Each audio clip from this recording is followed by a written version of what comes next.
There through the crowd. Our next speaker is a wonderful friend to CND. He's our Vice President, and by chance he also happens to be leader of the Labour Party. A big welcome for Jeremy Corbyn.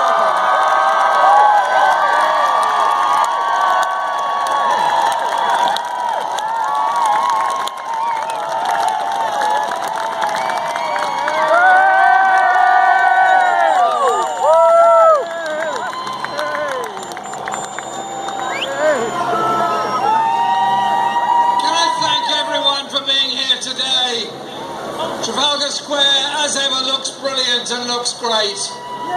Because everyone who's taken part in this democratic discussion and debate about the future of the defence of this country has a right to be heard, a right to be on the streets, and a right to make their voice known before any decision is taken. I first joined the campaign for nuclear disarmament when I was 16 years old, and I'm still a member, only a short time later. CND and the wider peace movement play an absolutely vital role in our society. They speak up for peace, speak up for justice, speak up for human rights, and whilst many of our media will never give any of you the credit for it, actually have an enormous effect on the politics of this country. I remember the vote on Syria.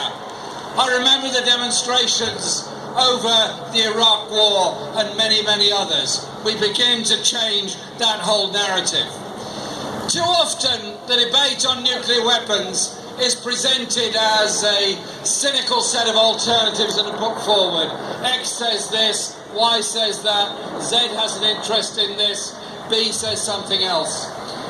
I think we should just consider for a moment what a nuclear weapon actually is. It is a weapon of mass destruction.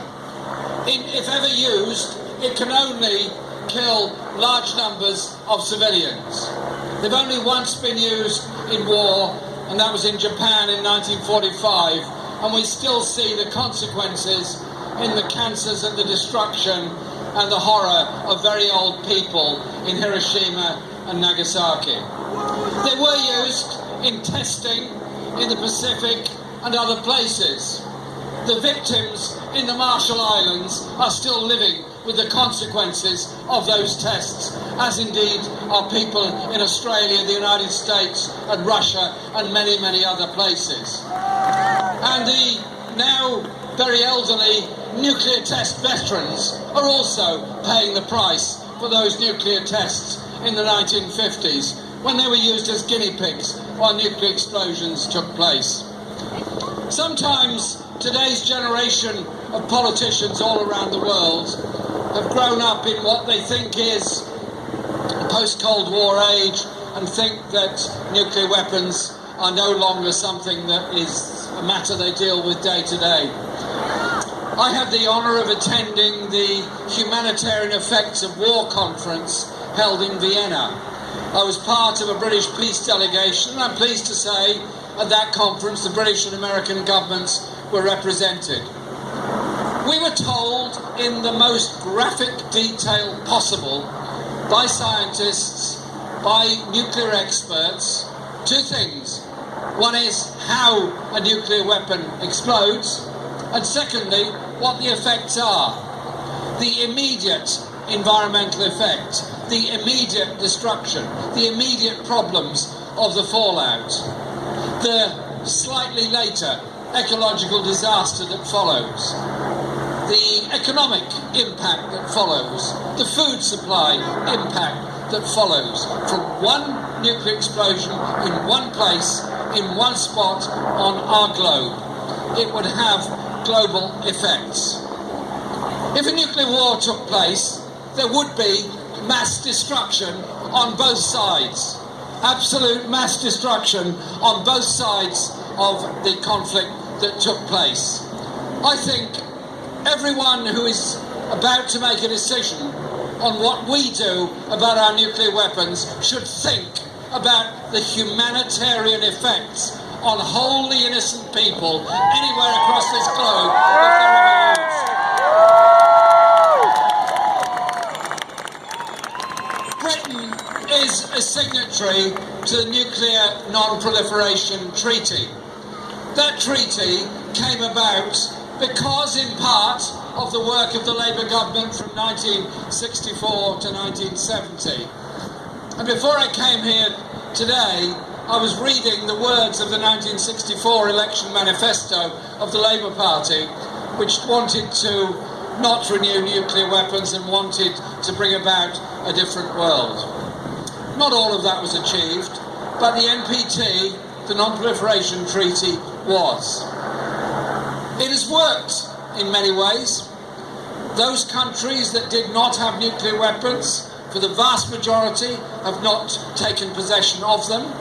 Whole parts of our globe have become nuclear weapons-free zones, Latin America and Africa, for example, as well as Central Asia.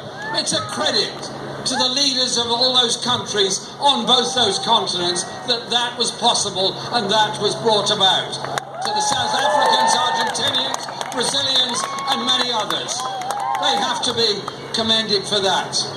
And I've attended numerous NPT conferences, the last in New York in May. The Non-Proliferation Treaty has a requirement on the 5 declared nuclear weapon states to take steps towards disarmament, as it does on the, I think, 187 other states not to possess them. It is a very precious thing, and I want to see a Labour government that will adhere to all of the articles of the Nuclear Non-Proliferation Treaty. And so a decision is about to be made. We're not quite sure when. That's a matter for the Prime Minister to decide on whether or not Britain should renew the Trident nuclear missile system. As you know, I stood for election for leader of the Labour Party in a dramatic summer of meetings and activities. And I put forward, not me, a lot of other people, it was a we rather than me style of campaign that we ran.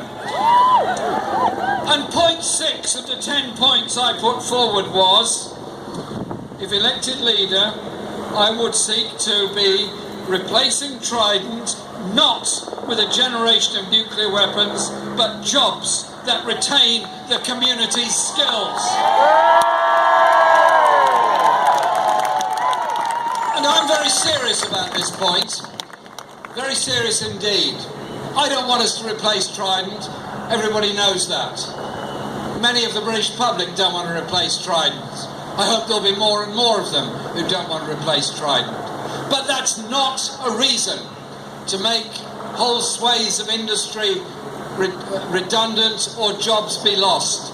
It's every reason to invest in those towns, those cities, those economies and those skills. So those skills are not lost. They're still working, making aircraft, making ships, making all the things and the high technology that goes with it, they're brilliant at.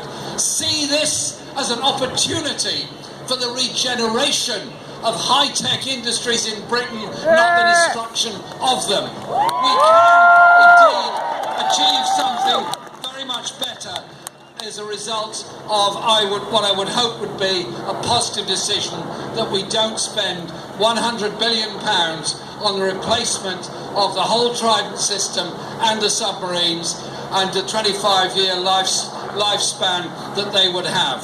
I would like to see those resources invested primarily in ensuring we have good quality industry behind us, and after that on the dividend we get from peace.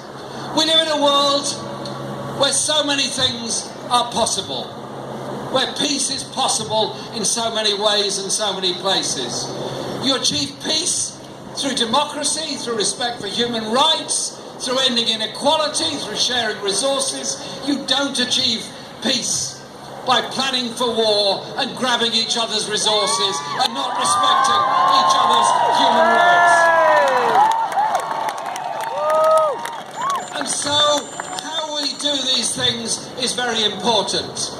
I asked Emily Thornberry to become our Shadow Defence Secretary. And I said to Emily, what I want you to do, the first thing I want you to do, and she did it very quickly straight away, was prepare a document in which there can be the widest possible consultation on the defence and security issues, but above all include the Trident missile system within that discussion. Politics has to be open, and politics has to be an inclusive process.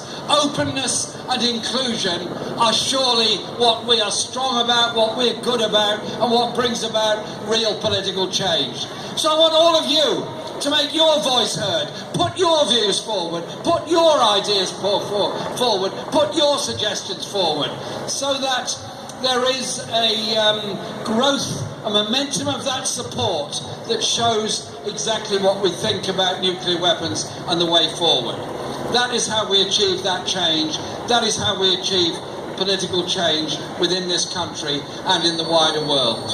We are not alone. There are many people around the world that have stood up to be counted, who wanted a non-nuclear future for their country and their planet. Some have suffered grievously as a result of that. Many of us have marched for many years and met for many years with the view that we bring about a peaceful world by arguing peacefully for it, putting forward the logical alternatives and showing to people the horror of war and the total horror of nuclear weapons should they ever be used by anybody. Today's demonstration is an expression of many people's public opinion and many people's views. A lot of people said, well, maybe it's utterly irrelevant, maybe you shouldn't really be there. I want to be here because of my belief in a nuclear-free future, because I believe that the result we achieved in that dramatic election last year was about reaching out of a different kind of politics, in a different kind of world, a world that emphasises dealing with the crying needs of the poor and homeless in this country, those that are going short and suffering public spending cuts in this country, but also a globe in which we address the grotesque levels of inequality across this planet. We solve those by together sharing and working together. We have a serious process of looking after each other by that means. Thank you for coming to today's demonstration. Thank you for showing that you care. And thank you for wanting a peaceful future for this